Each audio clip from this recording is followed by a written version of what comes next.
Di sini saya pakai TB2 teman-teman.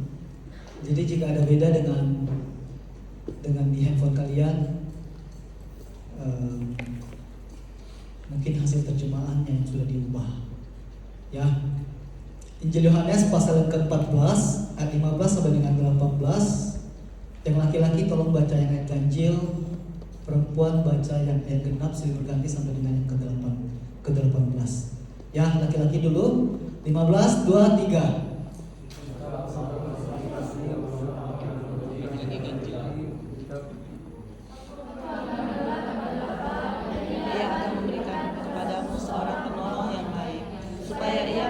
Kamu selama-lamanya. Yaitu roh kebenaran, Dia datang dari kepada Dia. Dia tidak mengenal Dia, namun kamu mengenal Dia, sebab Dia kamu dan akan tinggal di dalam kamu. Aku tidak akan meninggalkan kamu sebagai yatim piatu.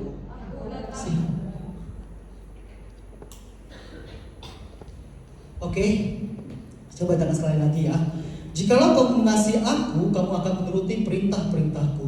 Aku akan meminta kepada Bapa dan Ia akan berikan kepadamu seorang penolong yang lain, supaya Ia menyertai kamu selama-lamanya, yaitu Roh kebenaran. Dunia tidak dapat menerima Dia, sebab dunia tidak mengenal Dia. Namun kamu mengenal Dia, sebab Ia menyertai kamu dan akan tinggal di dalam kamu. Aku tidak akan meninggalkan kamu sebagai yatim piatu. Nah teman-teman yang terkasih dalam Tuhan, jika kita melihat konteks Yohanes pasal 14, kita bisa melihat bahwa di masa-masa di Yohanes 14 sampai dengan Yohanes seterusnya itu sudah masuk di masa di mana masa terakhir atau masa-masa akhir Tuhan Yesus melayani dalam dunia ini. Ya, di ayat 13, di pasal 13, pasal 12, 13 Tuhan Yesus sudah memberitakan tentang akan kematiannya bagaimana, persiapan kematiannya seperti apa. Nah, di pasal 14 ini Tuhan Yesus sudah memberitahu kepada para muridnya bahwa Dia akan segera meninggalkan mereka. Oleh sebab itulah saudara, di masa-masa akhir pelayanan Tuhan Yesus dan ketika pemberitaan Tuhan Yesus kepada para muridnya, muncul kegelisahan di dalam diri para muridnya. Ya, mereka takut ketika Tuhan Yesus meninggalkan mereka, bagaimana mereka terus bisa melayani ke depannya. Ketika Tuhan Yesus meninggalkan mereka, mereka tidak tahu apa yang harus mereka lakukan. Oleh sebab itulah saudara, di dalam masa-masa terakhir pelayanan Yesus, Yesus menghibur mereka di dalam kegelisahan mereka dengan menjanjikan seorang penolong lain kepada mereka untuk menggantikan dirinya. Jadi saudara, kalau kita baca secara keseluruhan konteks Yohanes 14 ini, kita akan menemukan beberapa hal ini. Pertama, Yesus sudah menyatakan bahwa ketika Dia berkumpul dengan para murid pada saat itu, Dia menyampaikan bahwa sebentar lagi Yesus akan meninggalkan mereka. Di sisi lain, meskipun Tuhan Yesus akan meninggalkan mereka, Tuhan Yesus menjanjikan satu penolong lain untuk menggantikan dirinya, supaya bisa menyertai para muridnya untuk memberitakan Injil di dalam dunia ini. Ya. Nah, saudara, berbicara tentang penolong, Alkitab mencatat ada dua pribadi penolong. Ya, di dalam kitab Kejadian, ketika Allah sudah menciptakan alam semesta ini, bahkan sudah termasuk menciptakan manusia pertama, yaitu Adam. Perkataan Kejadian 2:18 apa? Tidak baik kalau manusia ini sendiri saja. Aku akan membuatkan seorang penolong bagi dia. Nah, di situ Tuhan kasih satu pribadi penolong untuk Adam. Ya, itu pribadi pertama yang dibicarakan oleh Alkitab.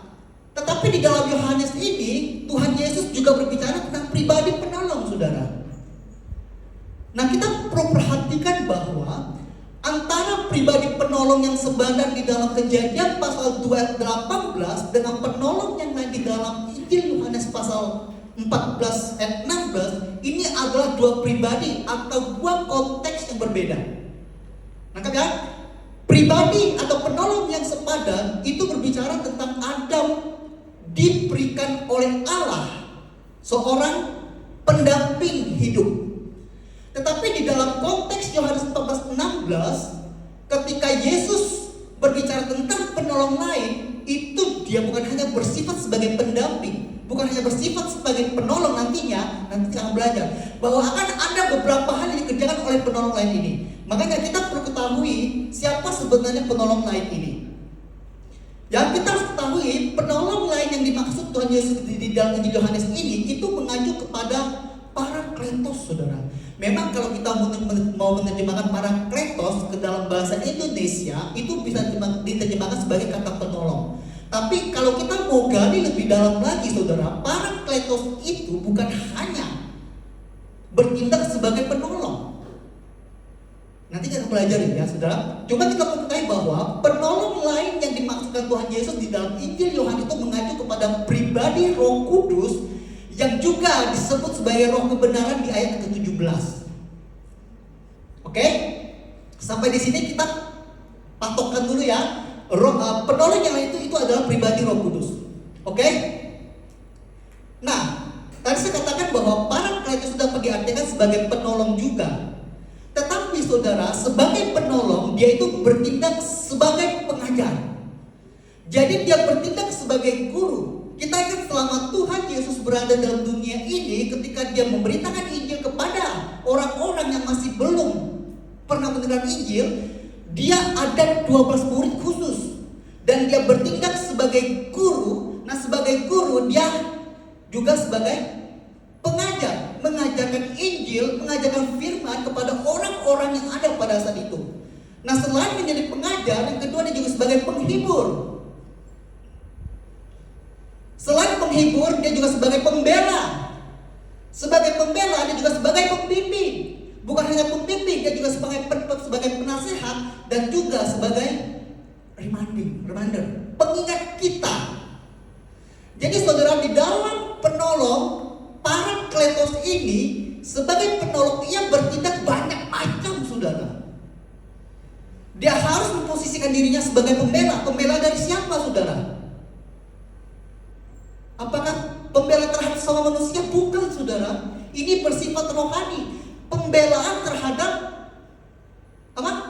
Peperangan rohani, saudara. Seringkali kita digodain iblis. Nah, Roh Kudus itulah sebagai pembela kita. Sebagai pembela dia juga akan mengingatkan kita bahwa godaan iblis itu tidak baik, tidak benar. Hanya saja seringkali Parakletos ini bertindak mengingatkan kita, menjadi pembela kita. Kita seringkali tidak mau mendengar. Kenapa? Karena tidak kelihatan, saudara. Ya, jadi saudara, sebagai Parakletos, sebagai penolong yang dikirim oleh Tuhan, Roh Kudus berjuang untuk hal-hal ini, saudara. Dia mengajarkan firman kepada kita, dia menghibur kita ketika kita punya masalah, punya kekhawatiran. Dia menjadi pembela kita ketika ada hal-hal lain yang menghimpit kita, yang diserang oleh mungkin memakai kuasa iblis. Dia sebagai pembimbing kita supaya kita bisa berada di dalam jalur firman Tuhan. Dia juga menasihati kita supaya kita tidak keluar dari jalur firman Tuhan. Dan dia menjadi pengingat kita supaya apa? Supaya kita tetap ada di dalam kehendak dan firman Tuhan. Itu tugas Roh Kudus, saudara. Tapi seringkali kita harus akui, saudara, sebagai manusia, tugas Parakletos ini sering kita batasi.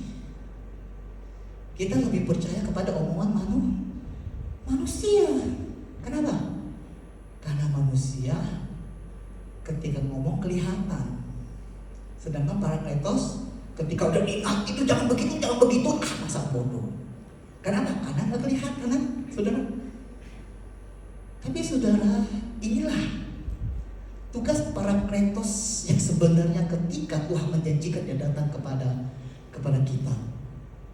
Nah saudara, janji tentang pemberian Parakletos ini itu sudah digenapi setelah Tuhan Yesus bangkit dari kematian.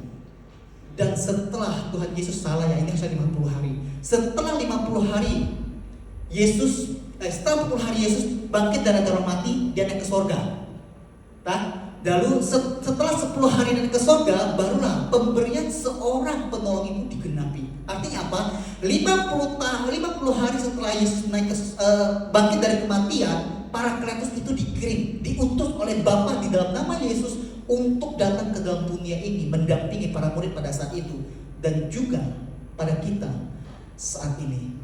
Nah, saudara, nanti di bulan Mei ini, setelah Yesus naik ke surga, nanti kita hari Kamis ini memperingati kenaikan Yesus Kristus ke surga. Minggu depannya, ya, setelah minggu ini, minggu depan 2 minggu lagi berarti kita memperingati hari Pentakosta. Apa itu hari Pentakosta? Hari pencurahan Roh Kudus. Hari pencurahan Roh Kudus inilah hari penggenapan Parakletos itu digenapi oleh Allah. Nah, kita lihat lagi saudara, tujuan dari pemberian Parakletos yang pertama itu adalah supaya para murid tidak yatim piatu. Itu tujuan dari Allah Yesus memberikan Parakletos kepada mereka. Tadi saya mengatakan bahwa ketika Yesus memberitahu mereka bahwa Yesus akan menjaga mereka dan mereka khawatir, saudara, siapa yang akan menjaga, melindungi, menuntut perjalanan mereka ke depan, gitu kan? Tetapi karena Yesus tidak ingin mereka terus gelisah dan mereka merasa yatim piatu, Yesus memberikan Parakletos kepada mereka. Supaya mereka tahu bahwa meskipun tidak ada Tuhan Yesus, sudah ada pribadi penolong yang sudah diberikan kepada mereka supaya mereka bisa terus berjalan melakukan pemberitaan Injil meskipun Yesus gak ada di dalam dunia ini. Tetapi apa yang terjadi, saudara? Setelah janji Parakletos Tuhan Yesus berikan kepada mereka, dan setelah Yesus ditangkap oleh ahli Taurat, orang-orang Farisi, apa yang terjadi? Dan setelah Yesus mati, saudara, mereka masih berjalan Injil? Enggak, saudara. Mereka dengan gampang meninggalkan janji Tuhan yang sudah diberikan kepada mereka. 12 murid, satu mati gantung diri, tinggal 11 murid bersatu? Enggak, saudara. Cuma tinggal Yohanes yang tetap setia ada di kaki sampai Yesus dikuburkan. Murid yang lain enggak tahu keceraian bagaimana. 2 pulang ke Emmaus, yang lain kembali lagi ke desa asal mereka. Artinya apa, saudara? Mereka tercerai-berai. Mereka memilih jalan mereka masing-masing. Ada yang mau kembali ke kampung halamannya, ada juga yang kembali kepada pekerjaan lama mereka sebagai penjala ikan. Saudara ingat ketika Yesus merintai kembali panggilan Petrus, itu di mana? Di Danau Tiberia, saudara. Apa yang harus lakukan? Menjala ikan.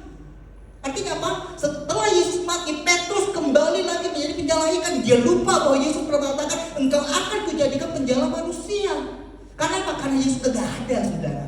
Yesus sudah pergi dan mereka lupa tentang janji Parakletos ini. Akhirnya apa? Mereka memilih untuk meninggalkan tugas mereka sebagai penjala manusia. Tetapi apa yang terjadi? 40 hari Yesus menampakkan 40 hari Yesus terus menampakkan diri kepada para murid dan kembali mengumpulkan mereka. 2 orang yang mau, yang di dalam perjalanan ke Emmaus disuruh balik lagi ke Yerusalem. Petrus dan beberapa orang para murid yang sedang menjalankan juga Tuhan Yesus tangkap lagi. Thomas yang tidak percaya kepada Yesus tentang kematian Yesus dipanggil kembali. Akhirnya 11 murid, saudara, dikumpulkan kembali dan diingatkan kembali tentang Parakletos ini. 40 hari itulah Tuhan Yesus memberikan intensive course, kembali memberikan pelajaran, pengajaran kepada mereka tentang tugas dan panggilan mereka sebagai rasul, dan mengatakan kembali pada mereka bahwa meskipun dia tidak ada lagi, nanti pribadi yang sudah aku janjikan penolong itu akan kuberikan kepada mereka, Makanya 40 hari itu, saudara, Yesus berulang kali menampakkan diri kepada mereka. Sampai pada akhirnya Yesus bilang apa? Lu gak boleh kemana-mana, tunggulah di sini, pasti Parakletos itu akan datang. Syukur, saudara, di dalam masa 10 hari itu mereka kemana-mana lagi. Cuma berdoa di mana? Berdoa di satu rumah yang mereka pakai untuk beribadah. Sampai ketika mereka beribadah, curahlah Roh Kudus ke dalam diri mereka. Jadi, saudara, ingat, Tuhan tidak membiarkan kita yatim piatu. Dia tidak membiarkan kita berjalan sendiri. Karena apa? Karena tujuan dari Parakletos diberikan itu adalah supaya kita bisa terus berjalan bersama dengan Dia tanpa harus yakin piatu. Nah, kita lihat saudara, tugas dari Parakletos tadi ada bertindak-tindakannya yang gitu ya. Nah, kita lihat tugasnya. Ada 4 saudara saya masukkan di sini. Yang pertama itu adalah menyertai kita selamanya. Tadi ingat, tujuan dari Parakletos itu adalah supaya kita tidak yakin piatu. Artinya apa? Tidak yakin piatu, dia harus bertindak. Dia harus bertugas menyertai kita selama-lamanya.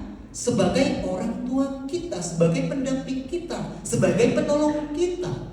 Selain sebagai menyertai kita, dia juga akan tinggal di dalam diri kita sebagai orang-orang percaya. Jadi saudara, setiap kita yang sudah percaya itu ada Roh Kudus di dalamnya. Cuma kita perlu bedakan, Roh Kudus tinggal di dalam diri orang percaya dengan kepenuhan Roh Kudus di dalam diri orang percaya itu berbeda, saudara. Itu 2 hal yang berbeda. Oke? Roh Kudus tinggal di dalam diri orang percaya itu sudah pasti. Ya, bagi orang yang sudah percaya pada Yesus, Roh Kudus itu ada di dalam dirinya. Tetapi orang yang dipenuhi Roh Kudus itu tergantung seberapa dirinya bebas memberikan Roh Kudus itu berkarya di dalam dirinya. Nah, kalau orang percaya itu tidak memberikan Roh Kudus secara bebas mengerjakan hal kehendaknya di dalam diri orang percaya itu, tentu orang itu nggak bakal bisa ketemu Roh Kudus. Makanya di dalam surat Efesus, Rasul Paulus membedakan 2 orang mabuk dengan orang yang dipenuhi oleh Roh Kudus. Tapi dengan 2 efek yang berbeda juga, saudara. Orang mabuk memang dia nggak bisa menguasai diri, tapi hal yang dilakukan apa? Kebanyakan yang negatif. Berbeda dengan orang yang dipenuhi Roh Kudus, dia memang nggak bisa menguasai dirinya, tapi dia dikuasai Roh Kudus. Roh Kudus bisa menghasilkan buah-buah yang benar, buah-buah yang baik. Jadi itu tergantung seberapa bebas kita melakukan. Kita memberikan kebebasan kepada Roh Kudus untuk bekerja dalam diri kita. Kita punya Roh Kudus, punya. Tapi kepunyaan Roh Kudus itu tergantung dari kita mau berikan Roh Kudus seberapa bebas untuk bekerja di dalam diri kita. Kalau kita sepenuhnya memberikan kebebasan kepada Roh Kudus bekerja, saudara, saya yakin gak ada lagi perkataan Mahatma Gandhi, aku menyukai Yesusmu, tapi aku tidak menyukai orang Kristenmu. Pernah saudara baca itu? Kalau enggak, nanti baca di Google. Ya, kalau semua orang Kristen saudara membiarkan Roh Kudus bekerja secara bebas dalam dirinya, saya percaya pasti iman Kristen saudara yang dicari-cari di muka bumi ini. Ya, yuk mari kita berjuang. Yang ketiga saudara, mengajarkan atau menerangkan, menjelaskan firman kepada kita. Nah saudara, seringkali kita baca Alkitab, kita gak ngerti dong. Jangankan kalian saudara, saya juga terkadang juga begitu. Kita setiap Rabu sekarang renungan pakai Mazmur saudara. Nah setiap Mazmur itu gak gampang untuk dimengerti. Kalau saya menyusun renungan untuk hari Rabu saudara, ketemu Mazmur yang susah, saya bisa baca 10 belasan kali saudara, untuk menemukan apa sih maksud yang mau ditulis sama-sama Mazmur itu. Jadi kita sebagai manusia gak gampang untuk mengerti firman. Makanya diutuslah Parakletos, supaya kita melibatkan Parakletos ini untuk menerangkan, menjelaskan pada kita arti firman itu. Nah seringkali kita udah baca, aku gak ngerti ini apa, gak mau baca lagi. Belum sampai menunggu Parakletos itu kerja. Mungkin Parakletos sudah kerja itu, tapi kita duluan ngantuk, ya kan?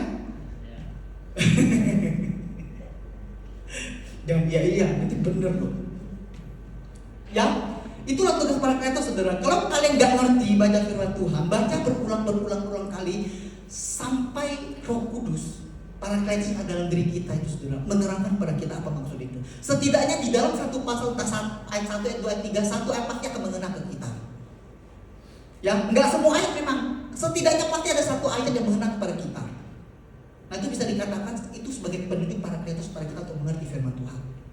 Ya, Yang ketiga, mengingatkan kepada kita firman supaya kita menjadi pelaku firman.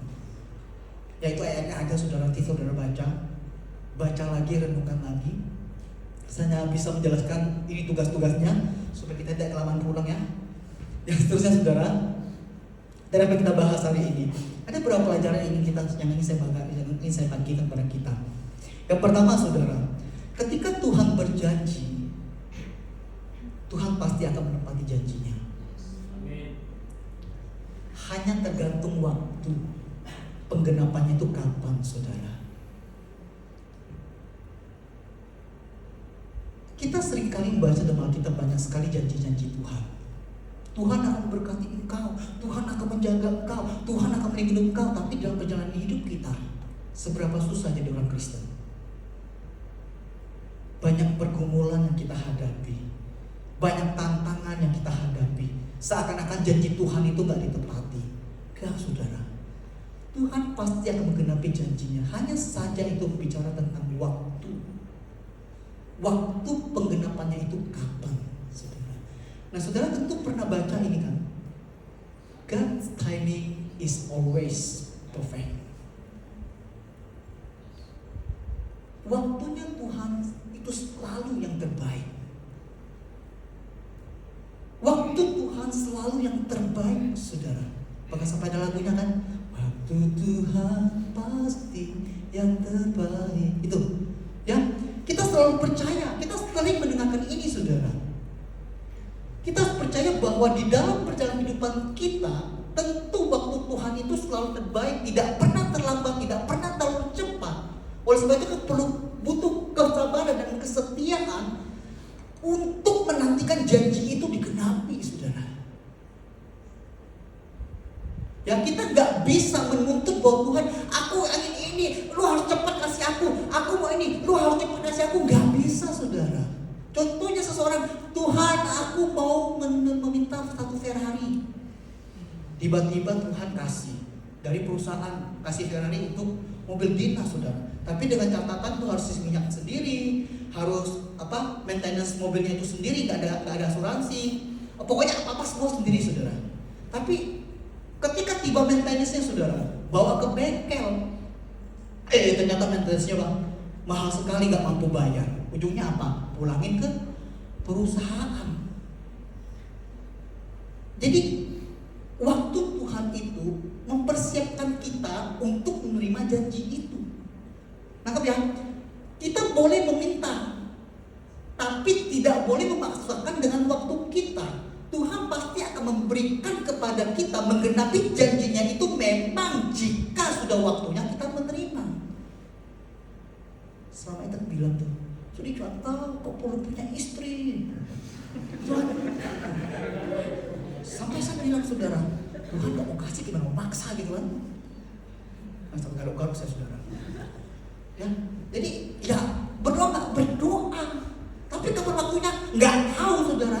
Mencari, ya mencari. Siapa gak tahu.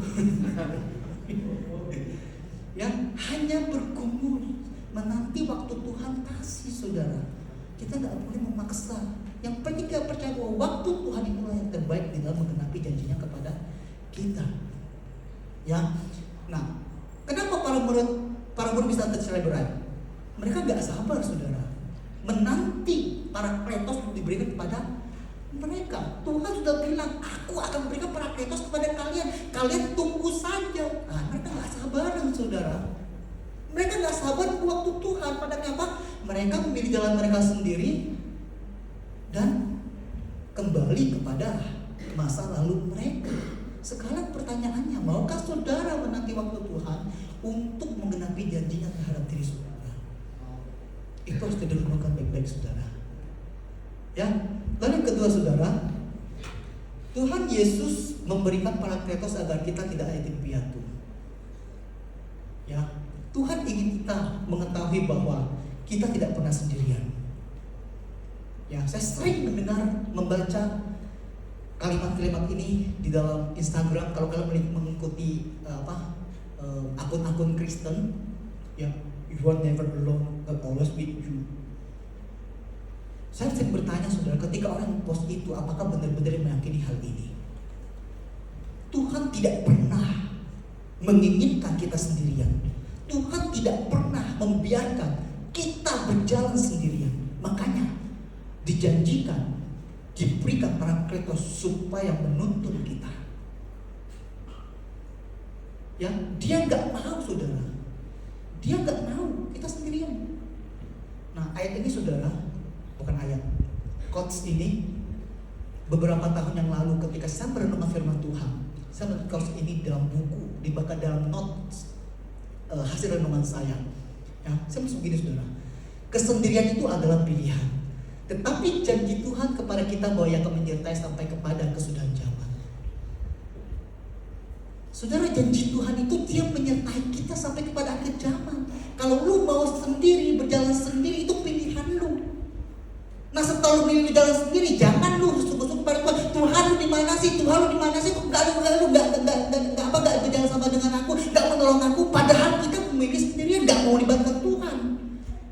Janji Tuhan dari sejak Yesus datang ke dalam dunia ini, Dia sudah memberikan perkataan apa? Immanuel. Dia bilang Dia akan menyertai kita sampai kepada kesudahan zaman. Dan diberikan paragraf apa? Supaya kita tidak lagi merasa kita yatim piatu. Seberapa banyak dari kita, saudara, di dalam perjalanan hidup kita seringkali kita mengandalkan diri sendiri, bukan? Kita lupa melibatkan Tuhan di dalam setiap aspek kehidupan kita. Kita lupa mengandalkan Dia yang sudah mau menyertai kita. Yang pada akhirnya apa? Kita berjuang sendiri, mengandalkan diri sendiri sampai pada akhirnya kita stres sendiri. Baru datang cari Tuhan lu di mana? Tuhan, kenapa lu gak menolong aku? Tuhan, lu kenapa gak terlibat dalam hidup aku? Padahal kita yang seringkali tidak melibatkan Dia di dalam hidup kita. Jadi saudara, di dalam melalui Parakletos ini saudara, marilah kita harus pegang. Tuhan tidak membiarkan kita berjalan sendiri. Tuhan tidak membiarkan kita berjuang sendirian. Oleh sebab itu jangan pernah mengandalkan diri kita. Kita boleh bikin plan, tapi jangan lupa melibatkan Tuhan di dalam plan kita, di dalam setiap keinginan kita yang kita mencapai ke depannya. Lebih baik lambat kita dapati hasilnya daripada kita berjuang sendirian dan tidak dapat hasilnya. Terakhir saudara,